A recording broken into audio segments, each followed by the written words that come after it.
Imaginem que volem controlar un cilindre de doble efecte. Si el cilindre està enrere i premem el pulsador, commutarà la vàlvula U1 i el cilindre avançarà. Fixem-nos que les vàlvules es dibuixen sempre en la posició de repòs. Hem fet servir fletxes per assenyalar la posició en la que estan. Les línies en vermell indiquen els tubs pels que hi passa aire a pressió. Les línies en verd indiquen els tubs pels que hi ha aire sense pressió. El cilindre seguirà avançant fins al final del recorregut. A l'arribar al final del recorregut, s'activa el detector de fi de cursa i això fa commutar la vàlvula i el cilindre retrocedeix.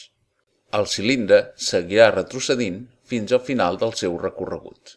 A l'arribar al final del recorregut, s'activa el detector de fi de cursa i s'espera a que es torni a prémer el pulsador. En alguns casos, aquest circuit pot comportar riscos, ja que l'operari té una mà lliure que pot posar en zones perilloses i ser víctima d'un atrapament.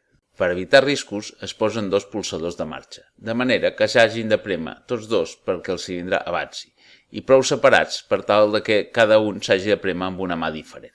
Però hi ha hagut casos d'accidents per culpa de bloquejar un dels dos pulsadors, de manera que així la màquina es posa en marxa només amb l'altra. Així doncs, el circuit bàsic de comandament a dues mans contempla un temporitzador, que bloqueja el mecanisme si només es prem un dels pulsadors, o bé si el segon es prem més tard del que està especificat. Per exemple, si premem el pulsador 1.5, es comença a comptar el temps. Passats els 0,6 segons prefixats, es commuta el temporitzador i es bloqueja el sistema. Per evitar manipulacions, actualment aquests sistemes van integrats en un bloc que es pot precintar.